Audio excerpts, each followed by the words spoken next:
Hola amigos de LDP Magazine, bienvenido a nuestro programa donde hoy día jueves, Mundo Viñeta, más allá del manga, los superhéroes se toman nuestro programa. Hoy estaremos conversando de muchas cosas, entre ellas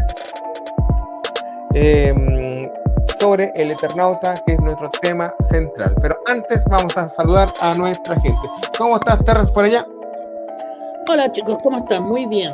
Aquí estamos de nuevo en LDP Magazine, toma 2, haciendo una nueva transmisión porque la otra estaba con muchos problemas, pero ahora estamos solucionando todo eso. Quiero mandarle un saludo a Fakir, que está con su voz en off acá, pero está ahí trabajando para que nosotros estemos al aire a través de su radio, Tu Zona X. Y vamos a hablar un poquito de las cosas que nos están pasando, de las pérdidas que hemos tenido, como al maravilloso integrante Les Luthier, que se nos fue otro más el día de ayer, y también un poco sobre el trabajo de Catherine Ross, que es nuestra compatriota, que está allá en Antofagasta, trabajando en modo ermitaño o modo muy personal, haciendo una restauración y una actualización de los efectos visuales de la película Superman de Richard Donner, la cual está llamada, como tú bien dices, Roberto, Superman The Final Cut. ¿Por qué lo vamos a mencionar siempre? Porque ella está siempre haciendo transmisiones y siempre está actualizando. Pero YouTube y Facebook se han ensañado con ella y le cortan todos sus videos por asuntos de copyright, siendo que hay otras transmisiones de otra gente que hacen también cosas con copyright y no tienen ese problema. Pero a no bajar los brazos, a no desanimarse, así como ella transmite y se actualiza, nosotros vamos a ir también actualizando su trabajo, porque merece la pena, es un trabajo hermoso, creo que va a tener un resultado impecable. Así que un gran saludo, Catherine. Estoy seguro que nos estás viendo o nos vas a ver en la regrabación. Así que adelante, estamos contigo. Sí, bueno, la semana pasada Catherine me invitó a su programa, que fue el día viernes. También tuvimos con problemas técnicos de sonido muy fuerte, que simplemente pudimos salir del aire como a los 5 o 6 minutos, una cosa muy parecida a lo que nos pasó ahora. Sí. Y no nos quedó otra que grabar el programa y ella lo subió al día siguiente a través de YouTube y se lo bajaron. Así que no duró más de 1 hora el programa. Si alguien lo alcanzó a ver, gracias. Pero lamentablemente también se lo sacaron y en este minuto está tratando de ver todos los problemas técnicos y ver los permisos que ella tiene con parte de la gente de Warner, pero parece que el algoritmo de YouTube o de otro lado no le está creyendo que ella está con los permisos porque los ha mandado y todo el cuento y sigue teniendo problemas. Pero bueno, no nos retrasemos más, chiquillos, y vamos con este programa especial de ldpmagazine.cl. Recuerden que ya está disponible el número 80 de nuestra revista online, donde revisamos los 30 años de Akira y continuamos con la segunda parte de nuestra única, grande y nuestra Maite Montenegro. Y conversamos justamente con Catherine Arroz, responsable de Superman The Final Cup, basado en la película de Richard Donner de 1978, Superman The Movie. Esas son las novedades que tenemos en el número 80, donde lo puedes encontrar, como siempre, en www.ldpmagazine.cl. Y la próxima semana ya estamos con un especial de LDP Magazine, en el cual estará involucrado uno de nuestros integrantes, así que no se pierdan este especial que está por salir ya la próxima semana, como el mes de abril. Y sin más preámbulo, pasemos a la promo de nuestra amiga, la consulta de la Sofi. Vamos ya en este minuto.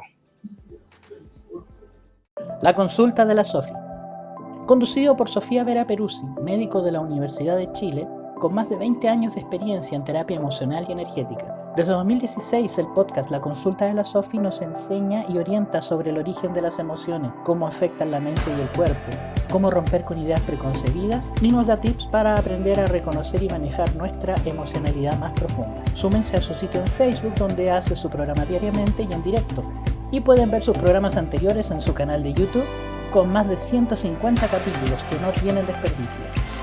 La consulta de la Sofi, educación emocional para una vida rica y feliz. Perfecto. Sí. Ya, amigos, esa fue nuestra amiga la Sofi, que ya saben dónde encontrarla y que según Terran, estos días nuestra amiga se tomó algunos días libres, cosa que le hacía falta porque es mucho el trabajo que tiene, ¿no es así, Terrence? Así es, estaba transmitiendo diariamente y contestando las preguntas en directo, pero creo que por lo que estuvimos conversando, esto va a durar unos días nomás, y ya la próxima semana yo creo que vamos a volver ya con la consulta a la Sofi. Recuerden que si tienen alguna duda, alguna consulta o tienen la curiosidad de verla, siempre está su canal de YouTube o en el mismo canal de Facebook, que es precisamente así, tal como suena, la consulta de la Sofi. Así es. Bueno, vamos con este emblemático programa que hoy día está dedicado al Eternauta, año en que se cumplen 63 años de esta publicación de Héctor Oesterheld, cómic latinoamericano considerado como una obra cumbre dentro del noveno arte, historieta argentina que se ha intentado llevar a la animación como parte de una idea televisiva a principios de los años 60. Y si no me equivoco, andaba hace un tiempo atrás un pequeño corto animado de lo que fue esta idea, que era muy poquito lo que se alcanzó a animar, por ahí por YouTube o en otras plataformas, pero que no la he vuelto a encontrar. Sí, un cortometraje live action hace como ya 5 o 6 años por lo menos. Se veía claro. Muy bien, se veía la nieve fosforescente que cubría América del Sur y era una plaga, ¿cierto? Justamente, sí, eso era para el museo del Eternauta, justamente, que se hizo hace un tiempo atrás.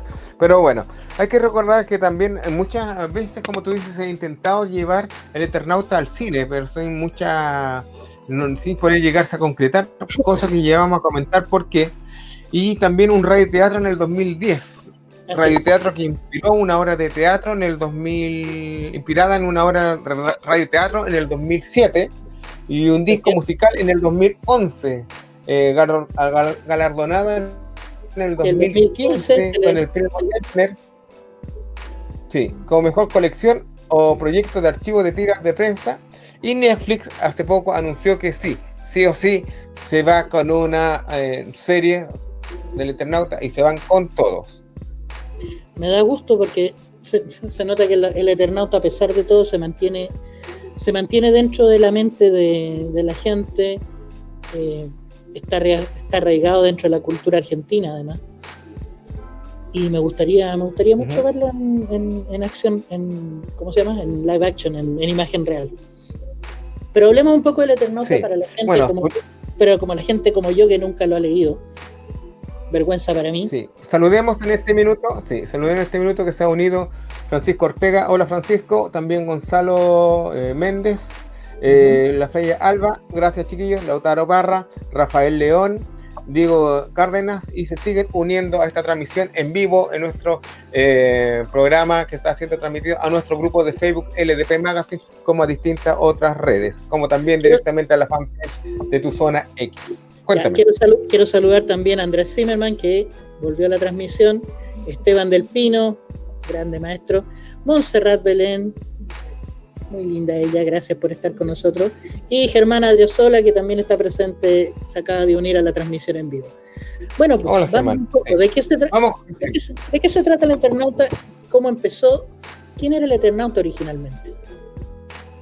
Bueno, comencemos diciendo que esta es una idea, como ya dijimos, de Héctor Hermann Oesterheld. Él nace en Buenos Aires un 23 de julio de 1919.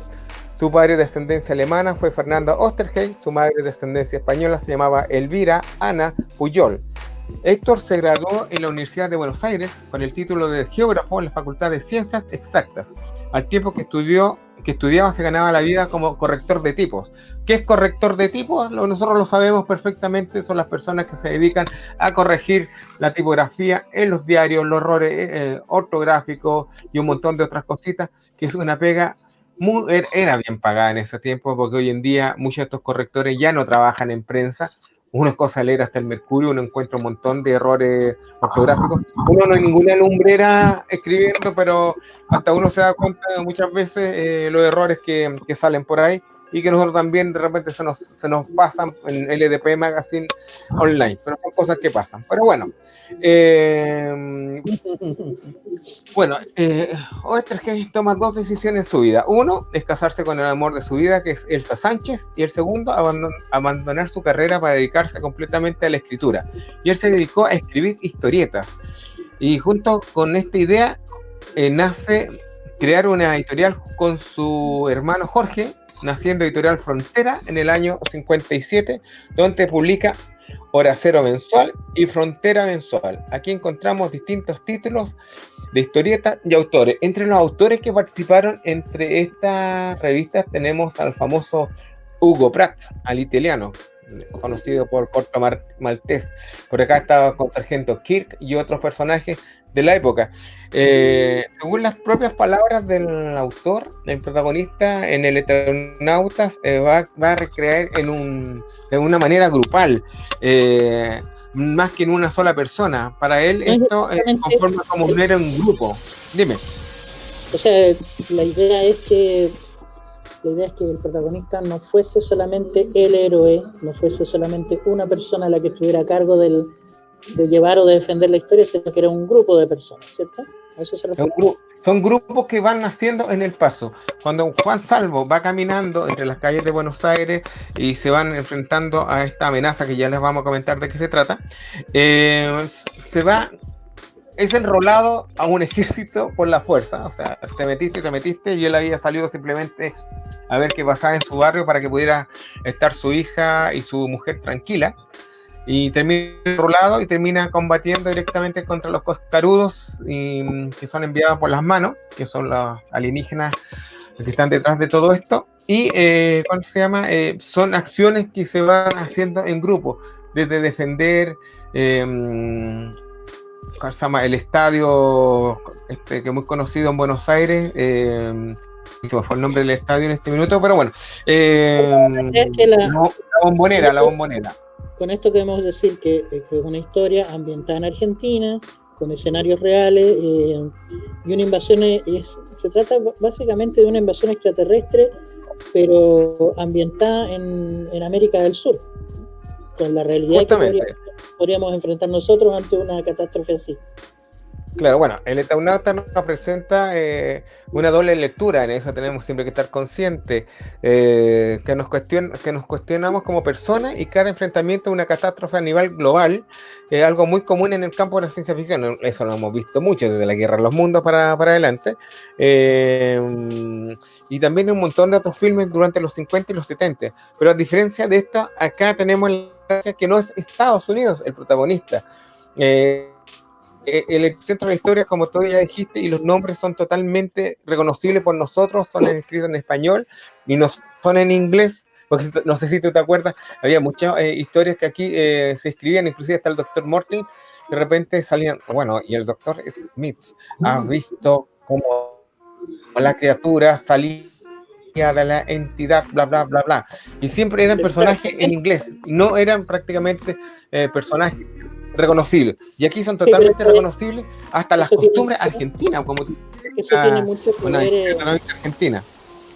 Eso tiene mucho que ver con la mentalidad que tiene Argentina comparada con la nuestra. Es decir, si nosotros empezamos a hacer historias ambientadas en nuestra realidad en Chile, que tengan que ver, tengan tintes fantásticos, empezamos a tener ciertos problemas personales para creernos el cuento. Es decir, pero en Argentina, si tú creas una historia de una invasión extraterrestre, no se lo van a cuestionar. Es decir, bueno, sí, una invasión extraterrestre aquí la enfrentamos con nuestros problemas, con nuestra gente, con nuestros modismos. Es decir, aquí en Chile es un poco diferente eso.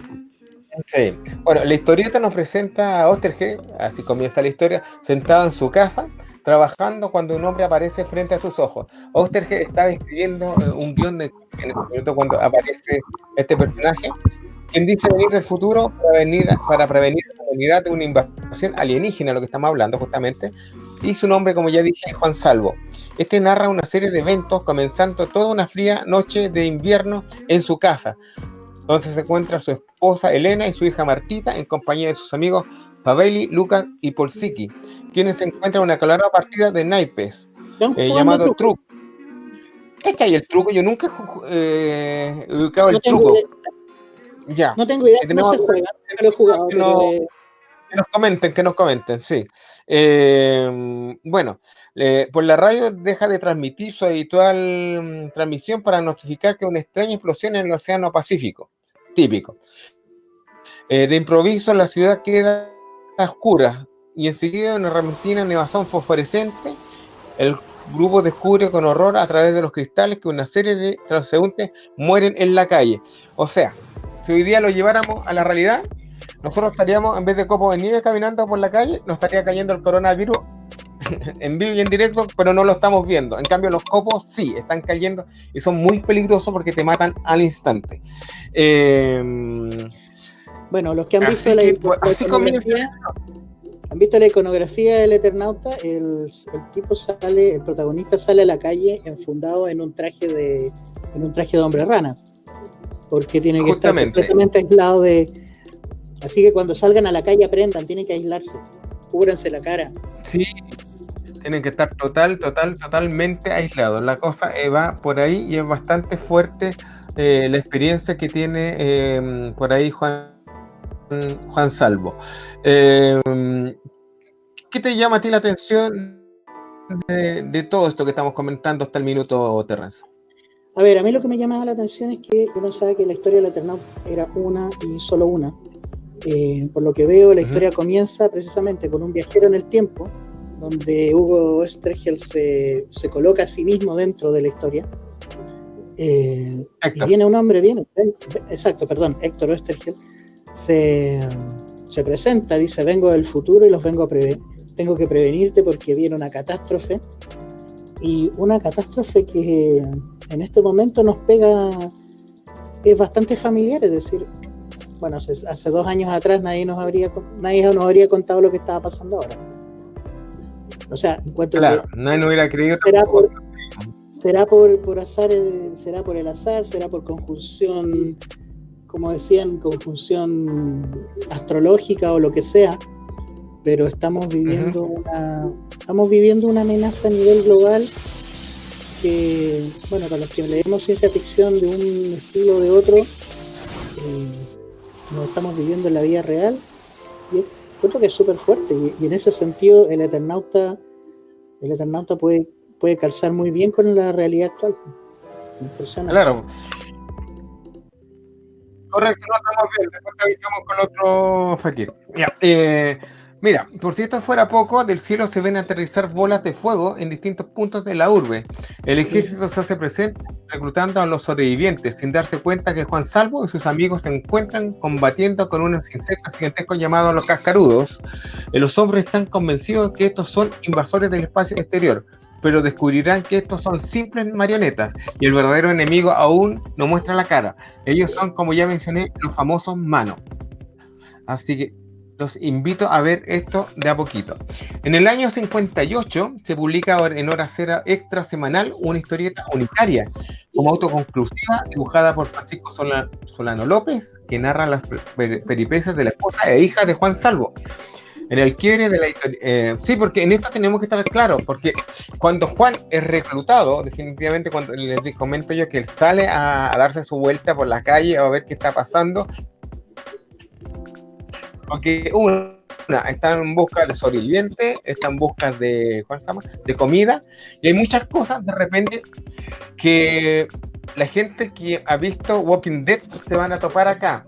Hay grupos que están como encerrados de personas, o la persona en este caso, que simplemente está no prefiriendo el bien común, sino simplemente se está tratando de favorecer a sí mismo y no le importa si tiene que matar al vecino o a un individuo por alimento o por que no entre a un negocio X que él se lo ha tomado por asalto. Entonces, estas cosas ya las estamos viendo en esta publicación, que es algo bastante interesante. Y como les digo, lo que pasa realmente es que Juan Salvo, cuando es tomado por el ejército y llevado y reclutado a la fuerza junto a algunos de sus amigos, él deja totalmente abandonada a su esposa y a su hija, y él tiene que ver cómo diablo puede salir adelante con todo esto, una cosa bastante curiosa que nos hace ver esta historia unitaria para saber cómo la mujer está reaccionando en ese minuto con lo que está pasando. O sea, tal como mencionaste antes, esta no es la historia de un protagonista de un solo héroe, sino que son muchos los protagonistas y son muchas las historias que se intentan contar acá. Entonces, en el año 58 se cuenta esta historia. Sí. Mira, ojo, si prestamos atención de repente, la actitud de la mujer muy de los años 50, muy apegada a lo que dice el marido y no tomando las riendas hoy en día, como sucedería, por ejemplo, con la protagonista de Resident Evil, que llega a tomar arma en mano y sale a matar a lo que se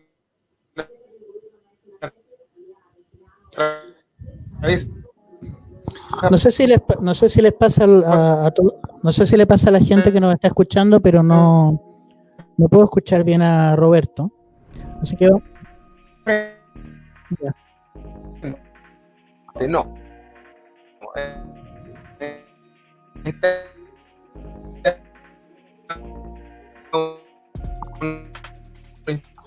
Bueno, mientras se recupera la señal de Roberto, podemos hablar de qué pasa con, tal como mencionaba él, en el año 1958 se produjo esta historia donde tiene que parado, y así vamos continuando ya.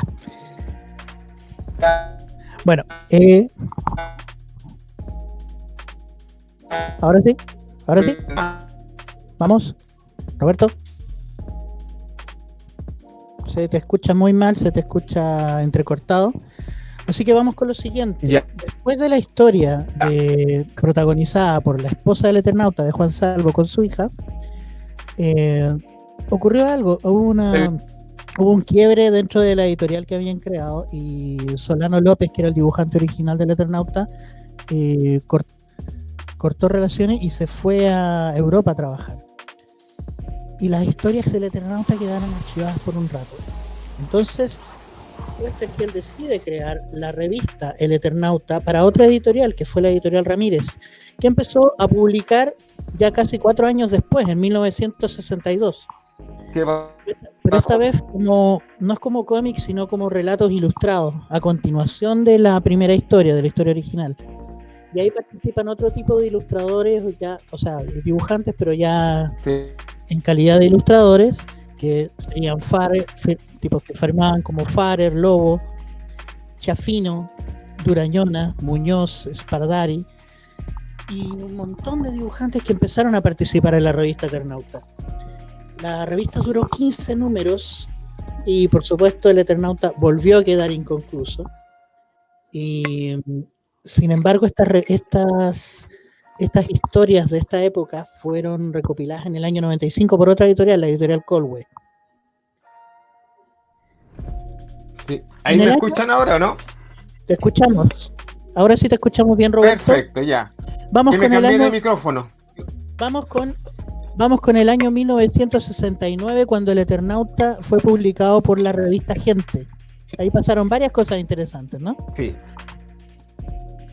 Como dice Terren, la revista Gente, hace como un reboot de la historia original. Los cambios que sufrió por entonces la nación argentina, así como la postura política del autor por esos años, hace que esta nueva versión tenga ribetes políticos muy marcados. Por ejemplo, las grandes potencias incapaces de derrotar al enemigo, aquí simplemente entrega a América del Sur para salvar a sus propios cuellos.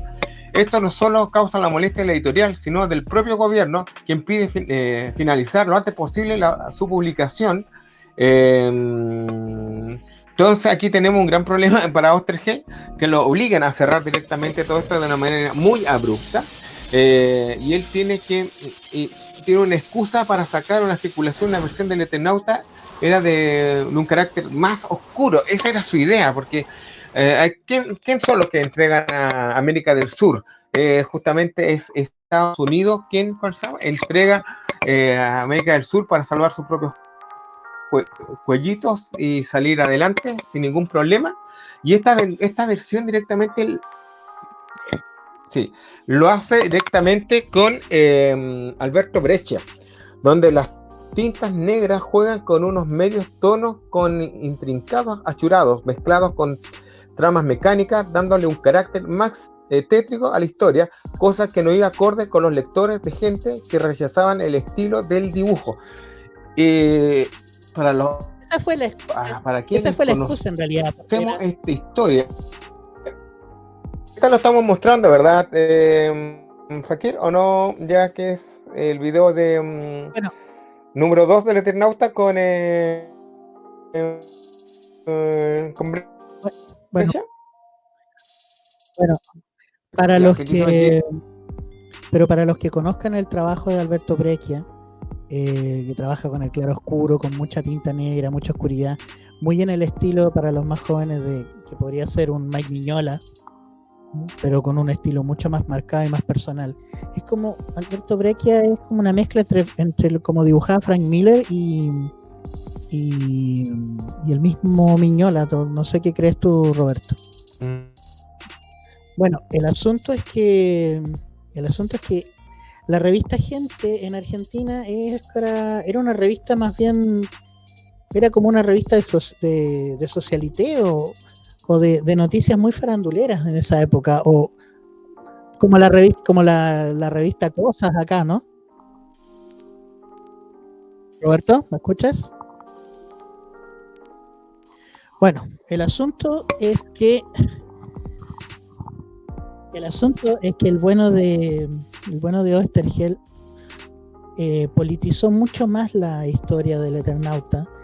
La imagen del personaje se hizo mucho más oscura y más tétrica, y eso fue como la excusa para la revista Gente de sacarlo, porque decían que el estilo estético de la revista no tenía nada que ver con... A ver, ¿O el no? mismo Frank Miller ha dicho directamente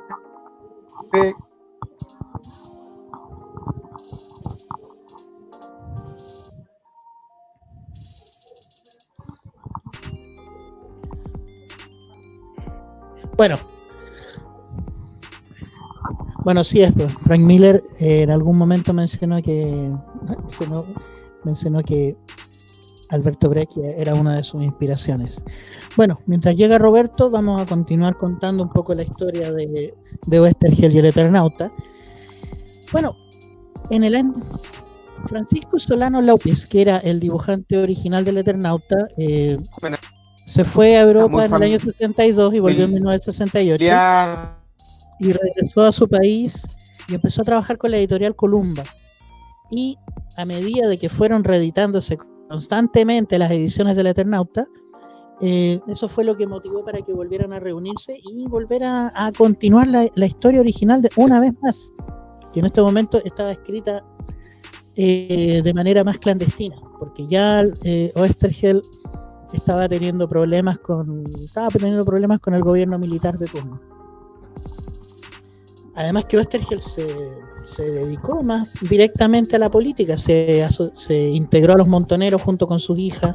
En ese momento ocupó el puesto de jefe de prensa, y los Montoneros eran de la izquierda peronista y se dedicaron a la lucha armada que entre los años 70 y 80. ¿Estás ahí, Roberto? ¿Podemos hablar contigo? Parece que aún tenemos problemas. Bueno,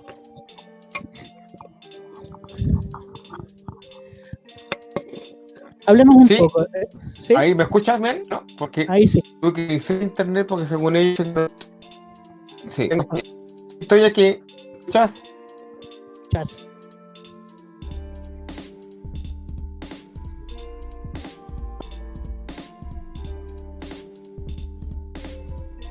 Bueno, sigamos un poco. La revista Scorpio se dedicó a sacar el Eternauta, llamándolo el Eternauta 2.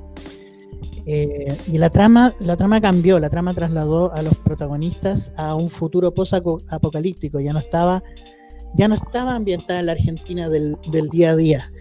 Oesterheld se convirtió en narrador, ya no era un personaje dentro de la historia. Y no aparecía en ninguna escena dibujado ya como personaje.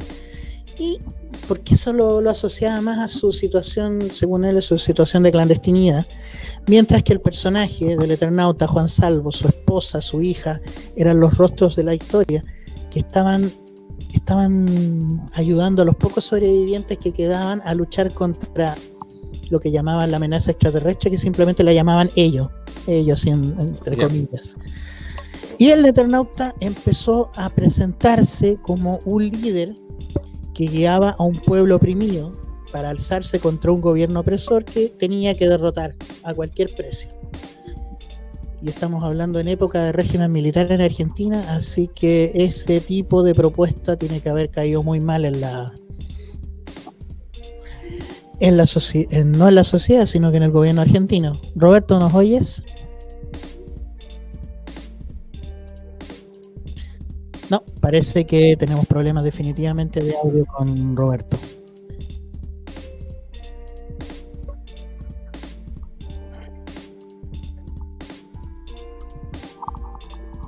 Ahora, el problema de esta época con el Eternauta es que se politizó demasiado. Para, en la opinión del dibujante Solano López, que no le gustaba cómo estaba. No le estaba gustando el tono, ni el ritmo, ni la dirección que estaba tomando la historia. Así que... Y es más, Solano López parece que estaba con sus dudas, no estaba muy convencido de que estos números del Eternauta o esta historia del Eternauta fueran escritas directamente por Oesterheld, porque en esa época ya Héctor Oesterheld había desaparecido, según algo que se llamó en la dictadura militar argentina como el proceso de reorganización nacional, que esto se inició más o menos en el año 1977. Bueno, mientras comentamos esto, vamos a comentarlo después de algunos anuncios. Fakir, te voy a pedir que si tienes vamos a hacer una promoción sobre Roca Store.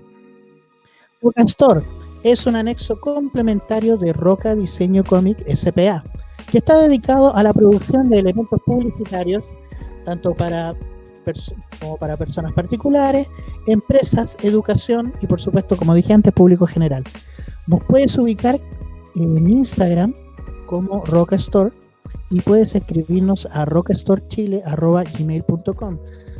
Desde tazones personalizados para tu empresa, llaveros, pad para el mouse de tu computador, gorras personalizadas, póster o algún regalo simpático que quieras hacerle a tu familia, a tus amigos, sobre todo en momentos como estos.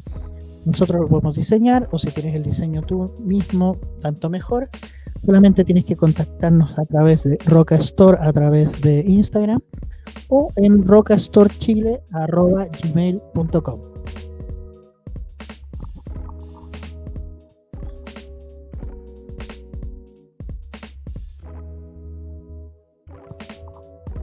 Bueno, aún seguimos esperando que Bueno, Roberto está con problemas técnicos en este momento. Como ustedes saben, las conexiones a internet han sido súper complicadas. De hecho, los que nos estaban siguiendo antes pueden saber que habíamos empezado unas transmisiones, tuvimos que cortar porque la señal estaba muy mala, y nos salimos del tradicional Skype y estamos ocupando otra plataforma, la cual no vamos a mencionar para que no se sature. Pero si la plataforma da buenos resultados, la vamos a mencionar y la vamos a recomendar para que todo el mundo la ocupe y la sature y se vuelva a arruinar todo. Chicos, mientras tanto quiero saludar a Germán Adriasola, que nos dice, sí, nuevamente, es verdad, Germán, nuevamente tenemos problemas de audio, pero esta vez es por el asunto estamos precisamente por problemas de señal. Quiero saludar a John C. Smith, que se nos unió hace un rato ya. A Dul Araya, un besito. Así que mientras tanto, y mientras esperamos a Roberto, vamos a hablar un poco sigamos hablando un poco sobre el Eternauta. Y vamos a hablar un tema súper interesante que son los otros Eternautas, ya que, como decíamos antes de la pausa comercial, el Eternauta se siguió publicando hasta la desaparición y posteriormente la muerte de Héctor Oesterheld a manos del régimen militar o la dictadura militar argentina. El legado del Eternauta se mantenía, se convirtió en una semilla, se convirtió en un símbolo y germinó en diversos títulos.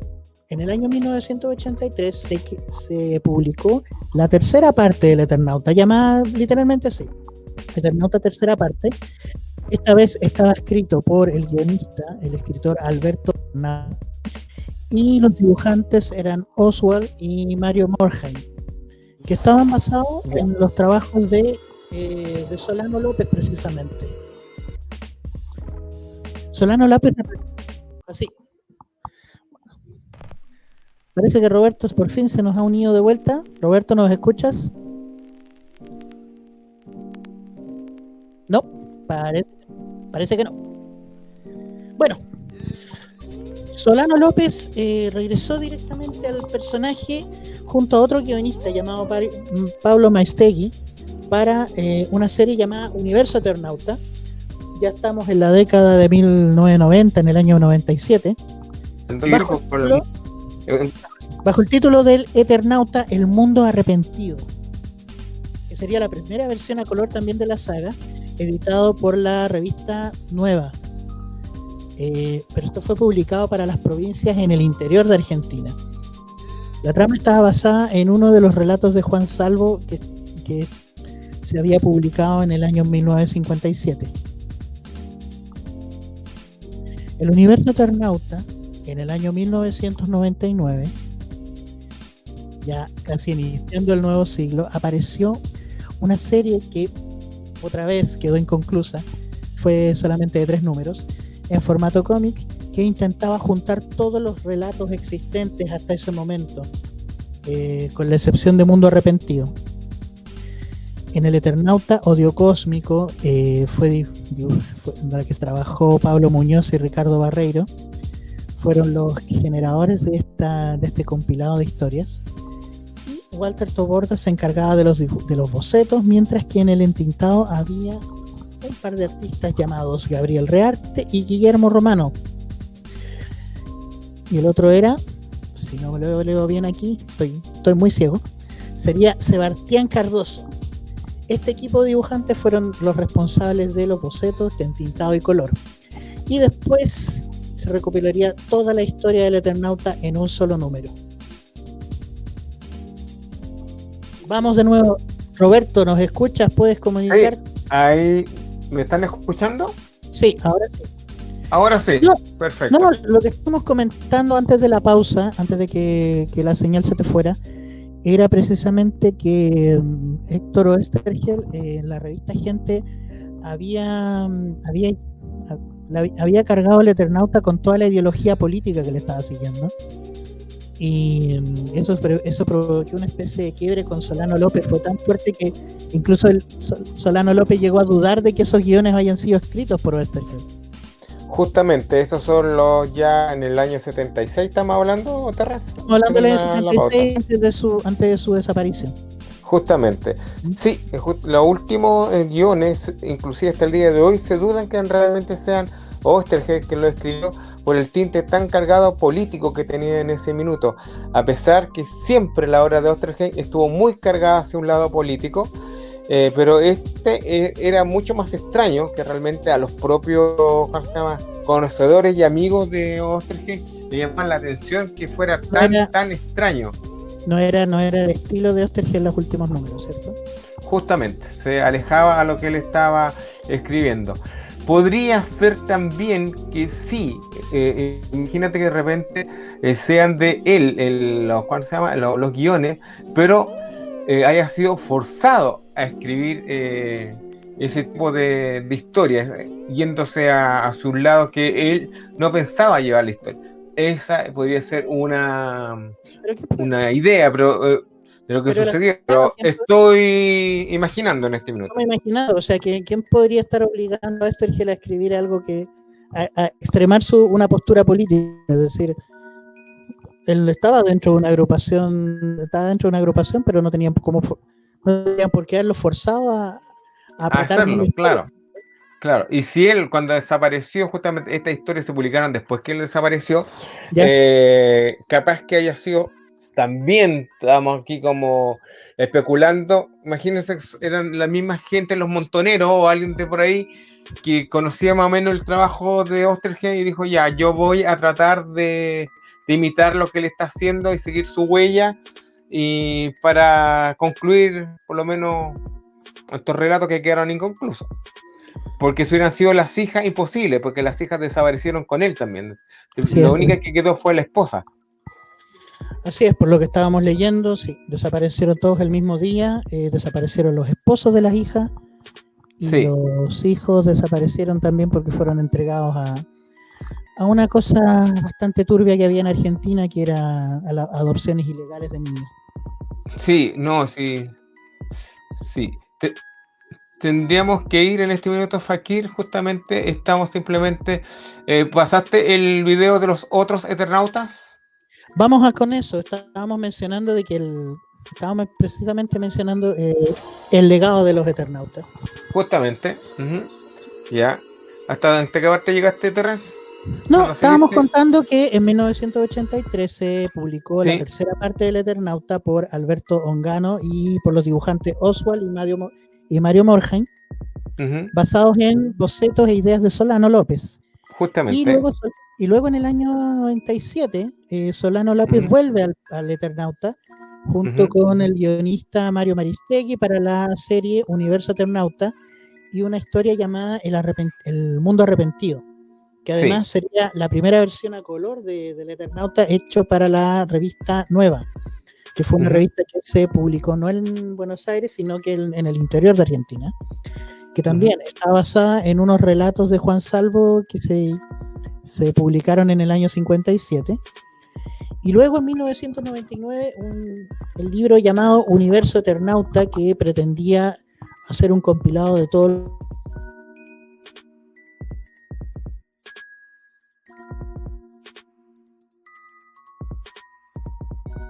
Terto Sí. Borda, Gabriel Ujú. Rearte, Guillermo Romano y Sebastián Cardoso.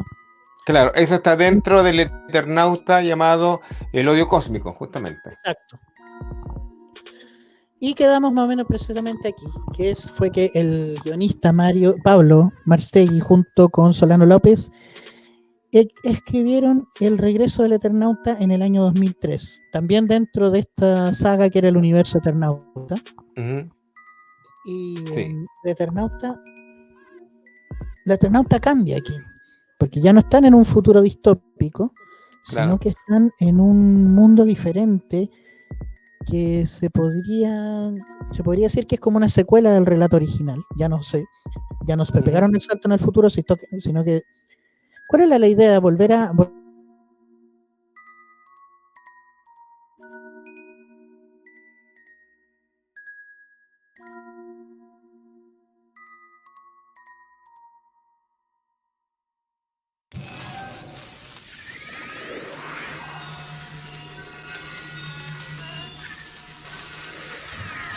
¿Y qué claro, pasó con ella? Claro, entonces acá en La búsqueda de Elena, que es del 2006, está escrito por Masinghetti y Solano López, ya nos muestra qué pasó directamente con esta mujer, con la esposa de Juan Salvo, y seguramente ya toma una dirección mucho más actual el personaje, más que de es lo que 20 estábamos años, acostumbrados con el año 58. más de 30 años se tardó Juan Salvo en encontrar a su esposa, ¿no? La búsqueda de Elena fue editado en el 2006, escrito y dibujado Sí, por, sí. Bueno, aquí nos dijeron el Maristegui tiempo.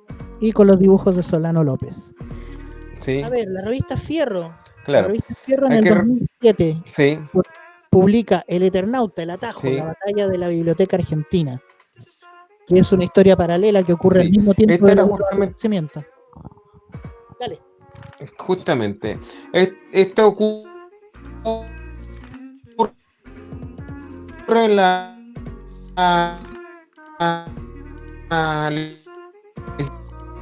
historia, en la, justamente Ya. Bueno, vamos a cortar las. Bueno, se volvió a pegar, se volvió a pegar el Biblioteca audio de. Nacional Ahí está. Se volvió a pegar el de audio de Roberto. la República Argentina. Cuesta. Esta se publicó para conmemorar 30 años del Eternauta y los 30 años de A ver, lo que quería decir Roberto es que la historia del Eternauta el Atajo, la batalla de la biblioteca argentina, era una historia que estaba ocurriendo al mismo tiempo de las historias ya publicadas. Y esta se fue publicada para conmemorar los 50 años del personaje de la historia y los 30 años de la desaparición de Héctor Oesterheld. Esta historia, una vez más, Solano López volvió a dibujarla y el guionista fue Juan Sarturain. Cuesta ya, porque bueno, por lo menos y en el año 2010 se presentaron dos historias correspondientes al universo Eternauta. El primero fue Eternauta, el perro llamador y otras historias. Ya, ¿y me escucho o no? Que está libre de la continuidad de las otras historias. Y este es un guión de Sergio Kern con un grupo de dibujantes que estaba una vez más Solano López, Cristian Mayea, Salvador Sanz y Enrique Santana. Y el segundo fue El Eternauta, el regreso, el fin del mundo, donde se aclaran las motivaciones de los invasores alienígenas, los que llamaban ellos, para cuáles eran realmente su razón para invadir la Tierra y por qué existía la migración de lo que los personajes llamaban los manos al territorio de la Antártida. Esta historia está dividida en 3 números también.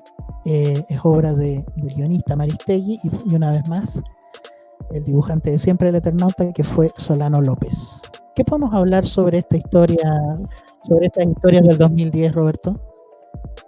Bueno, en esta historia del Eternauta, el perro llamado y otra historia, es que no tiene ninguna continuidad directamente, como tú dijiste, con el resto del Eternauta, y está escrito por Sergio Kerr, donde vemos un grupo de dibujantes que están encabezados por Solano López, Cristian Mella, Salvador Sars y Enrique Santana.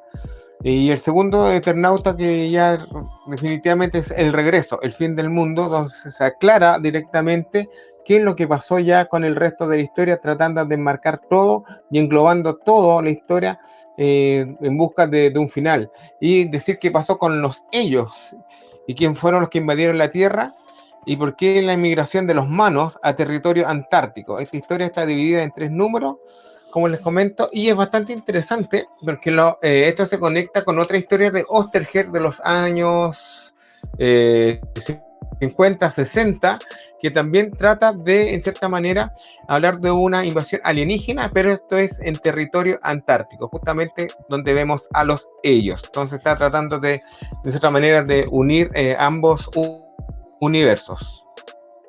La historia en general del Eternauta era una historia de sobrevivencia, de tratar de evitar una catástrofe mayor, y cómo enfrentaría un país, un mundo tercermundista, cómo enfrentaría una invasión alienígena. Pero aquí se dice, ¿de qué se trataba al final? ¿Quiénes eran los alienígenas? ¿Quiénes eran ellos? ¿Quiénes eran las manos? ¿Qué era lo que eran los cascarudos? Que en el fondo los cascarudos eran los soldados, es decir, sí, los cascarudos, por lo que se averigua en la historia, era otra raza que fueron invadidos por los manos y fueron esclavizados. Si nosotros vemos los dibujos, como para la época está bien, pero hoy en día sería un poco risorio porque se ve que tenemos unas cucarachas grandes con un casquito con una antena en la cabeza que son controladas a control remoto. Entonces la idea de los manos y de utilizar a los cascarudos es tomar algunos humanos y también transformarlos en esclavos de esta manera, instalándole una antena en su cabeza para ser controlados. La intención no queda muy claro cuál es el principio de lo que quieren los manos acá. Y cuando llegan los ellos, ya empezamos a ver una confrontación de poder entre uno y otros.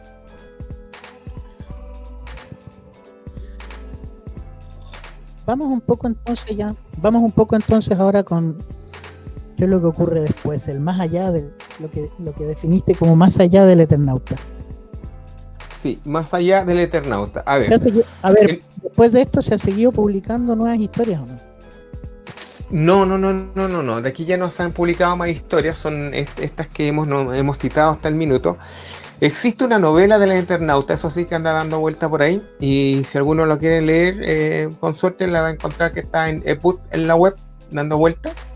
Pero acá lo que tratamos de decir de más allá del Eternauta, que siempre existieron rumores que se querían hacer nuevas historias, tanto en cine, televisión, y ver otros formatos, cosas que ya estábamos conversando, pero directamente esto se va por otro rumbo directamente, porque hay problemas de ¿cómo se llama? De los derechos de autor directamente.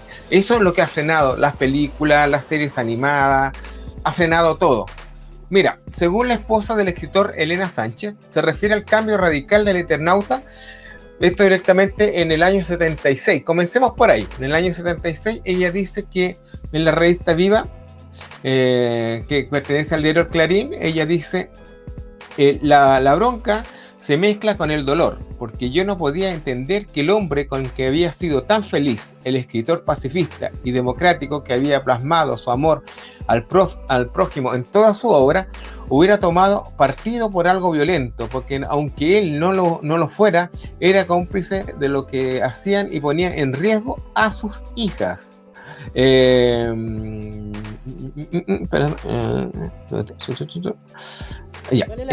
Héctor miraba a los jóvenes que querían un mundo mejor y exclamaba: estos chicos son maravillosos. Y yo le contestaba de cierta manera: hasta allí vamos bien, pero no podemos dejar de ser que se expongan. Si me hubiera escuchado, las cosas hubieran sido distintas. Eso es parte de las declaraciones de Elena de la desaparición de su esposo en esa época. Pero de aquí ya empezamos a ver ciertos problemas, como yo digo, de derechos de autor, y estos se empiezan a, en cierta manera, a proyectar hacia otros lados. Por ejemplo, existen, como ya dije, distintos proyectos que quedaron en carpeta, lamentablemente. Entre ellos contaba una batalla en la plaza a fondo para tener una documentación necesaria para la historia. Esta sería dibujada por Lito Fernández por su parte. La edición Récord, responsable de publicar la segunda parte de la obra, encontró unos guiones del autor, quien por entonces fue secuestrado y desaparecido, escrito que proponen a Juan Salvo como un salvador o un tirano de Buenos Aires. La editorial pensó realizar una tercera parte de la historia, abandonándola al poco tiempo. En el 94, Solano López, en compañía del guionista Ricardo Barreiro, prepara un nuevo relato para representar el periodo, para presentar todo esto al periódico El Clarín, pero les va malito, ¿eh? No tienen mucha suerte. Pero la esposa y los nietos de Oesterheld se oponen que Barreiro participe en él, cancelando el proyecto. Por otra parte, un litigio sobre los personajes entre Solano López y Ediciones Récord, entre ellas Elsa Sánchez, los diarios El Clarín y Página 12, hizo que sobrara una idea escrita por Juan Sasturian. Como ya estamos viendo, hay una pelea de perros, como podríamos decir, por quién muerde el hueso más fuerte y quién tiene los derechos del Eternauta. No sé si va quedando más o menos clara la idea, Terres. A ver, ¿qué es lo que pasa? Por lo que había leído, Oesterheld entregó los derechos del Eternauta hacía mucho tiempo. ¿O me equivoco? Justamente, había en cierta parte de los derechos, pueden ser los derechos de publicación, pero no los derechos de personaje, ojo. Los derechos de autor, no sé cómo será la cosa en Argentina, pero acá lo sabemos bien, que los derechos de autor de un personaje nadie los pierde. Yo lo tuve que ver el asunto, lo tuve que ver mucho con el asunto del Capitán Júpiter, que es un superhéroe de la ZigZag de los años 60. Sí. La ZigZag no tiene los derechos del Capitán, porque la ZigZag como tal no existe, la ZigZag que existe hoy no tiene nada que ver con la que publicó en los años 60. El autor siempre conserva los derechos de la obra. Lo que puede ceder son como el permiso de publicación, ese tipo de cosas. No sé cómo te digo, a lo mejor no sé cómo funcionan las cosas en Argentina, pero aquí sí, hay una pelea de derecho, hay una pelea, digamos, en cómo enfrentar el personaje.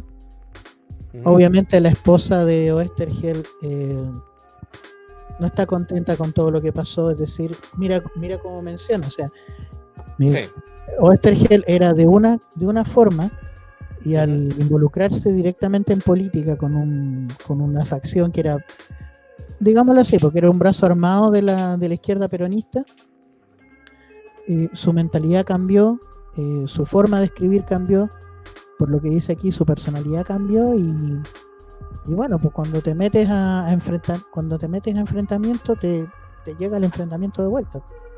O por lo menos así lo ve eso es lo que pasa. La esposa de Oesterheld. Justamente, mira, lo que podemos comentar, haciendo un poco. Sí, mira, directamente, efectivamente, sí, como estaba comentando, sí, lo que pasa es que la editorial Frontera, aquella editorial que cayó a quiebra, que era la editorial de Oesterheld con su hermano Jorge, claro. Vendió los derechos de autor y de los personajes a sus acreedores, quienes a su vez lo vendieron en 1970 a Alfredo Scuti, de Ediciones Récord. Ahí donde está este marullo, este enredo, que irritó la obra y que a través de un contrato de secesión, o sea, cedió los derechos a través sobre los derechos cuando se publicara la esperada segunda parte. Entonces, a ver si queda claro. Al reeditar la historia, que esto a través de un contrato, como dije, de secesión sobre los derechos, cuando esta se publicara a la esperada segunda parte, tras la detención del autor, todo se complica. Su esposo firma un nuevo contrato de características más amplias con Scuti, que fueron fatales para los nietos de Héctor y el propio Solano, quien recuerda en una entrevista para la revista Comiqueando en 1985. ¿Tú recuerdas lo que dijo en ese minuto Solano López, Terra? A ver, ¿qué es lo que decía? Lo vamos a leer. Dice, creo que esto me encantaría decirlo como acento, pero yo no sé cómo hablaba Solano López. Pero dice, creo que esto empezó como un malentendido. Cuando yo me fui a España en el año 77, le dije a Elsa, a la esposa, a la viuda de Solano, le dije que no tenía interés en seguir con el Eternauta porque había estado rodeado de circunstancias muy dramáticas y muy traumáticas, como para que yo siguiera en contacto con el personaje, a pesar de que había interés en filmar una película y demás. Yo le dije a Elsa, si vos podés sacar material, algún provecho de este material, yo sé que te hace falta, quedas en libertad de hacerlo. Yo no le dije que regalaba los derechos, y que quizás ese es el origen de la confusión. Bueno, lo que te decía un poco comparado con lo del Capitán, tú no entregas los derechos, tú das el permiso de publicación, y eso es lo que entiende Solano López que hizo.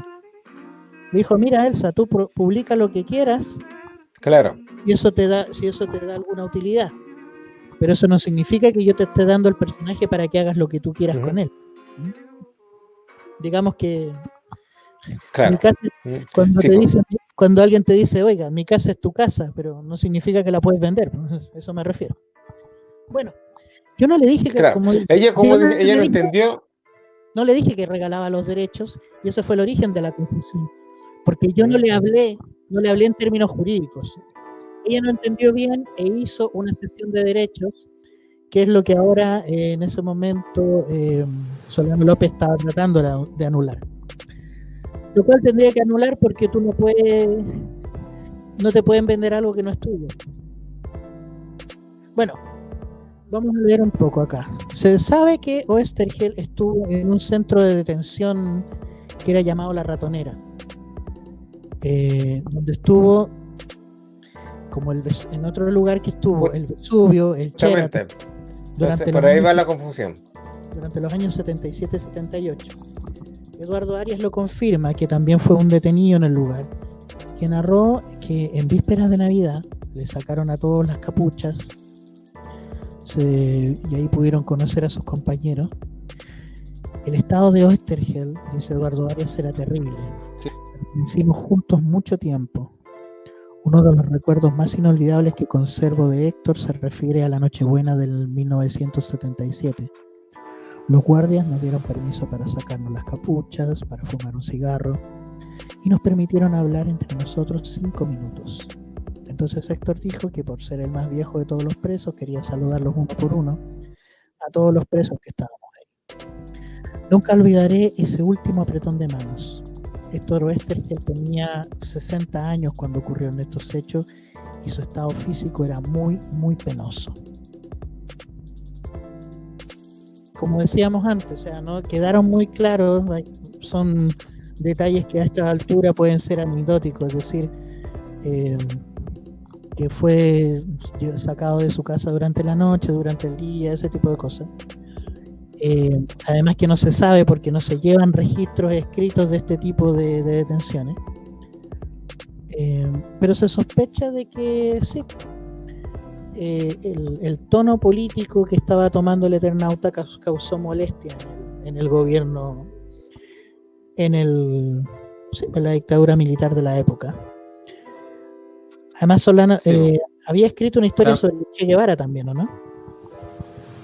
Sí, una historia pequeñita que inclusive hasta hoy en día de repente uno la encuentra dando vuelta en unos kioscos por ahí. Es cosa de buscarlo. Es muy chiquito, una historia como de 30, 40 páginas, si no va más allá, en blanco y negro.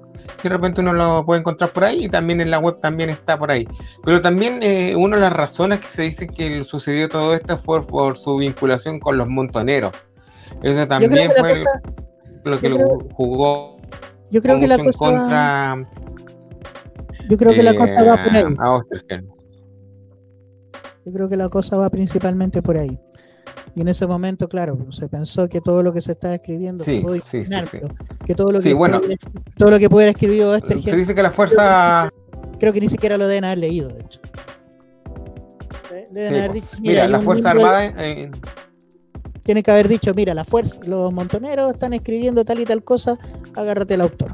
ujú, Y al que esté en la sí, po. casa. Mira, las Fuerzas Armadas, claro, mira, las Fuerzas Armadas interrumpieron en su domicilio un 27 de abril, mira, un 27 de abril, y nosotros estamos en abril justamente, Bueno, de 1977, donde precisamente por eso estamos hablando sí, donde se del guarecía por Eternauta. entonces, justamente. Aquí es donde él se guarecía por entonces, cosa que se contrapone con el relato de testigo, que indica que fue durante el atardecer de ese día que civiles armados lo sacaron a la rastra de su residencia, cosa que no quedó certificada en un grupo de conocidos de Héctor, en un escrito que en el mes de mayo de ese año, anteriormente sus hijas corrieron la misma suerte, María de 18 años, Beatriz de 19, Diana de 24 y Estela de 25. Fueron asesinadas juntos a sus esposos y sus hijos vendidos en el mercado informal militar de adopción de entonces. Una cosa bastante fuerte, fuerte, fuerte. Que nos deja mucho, mucho que pensar de lo que pasó.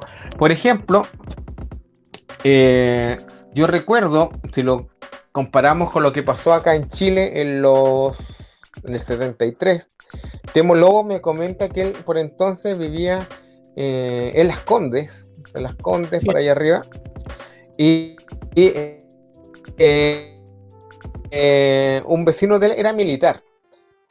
Y esa tarde dice que el militar atravesó hasta su casa, le golpeó la puerta y lo saluda muy amablemente, le dice, don Temo, él disculpe que lo moleste, pero le vengo a avisar que yo tengo órdenes de matarlo a usted y a su familia, así que voy a aparecer por aquí más tarde para entrar a bueno, eso es algo que Oesterheld no tuvo. cometer las órdenes señaladas. Sí, sí, creo que me contaste la historia en algún momento. Y bueno, pues Oesterheld no tuvo, no sé si no tuvo la suerte, la cortesía o el poco tino del militar de avisarle, mira, Cosa que Temo se enfureció, dice que sí, lo sacó a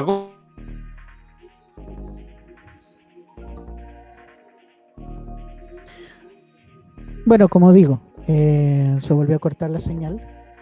Pero sí, es una anécdota que Roberto habíamos conversado antes, que para la época del golpe militar, al señor Temo Lobos, un vecino, se le había dado la orden a un militar, se le había dado la orden de que él tenía que presentarse en la casa y matarlo a él y a su familia.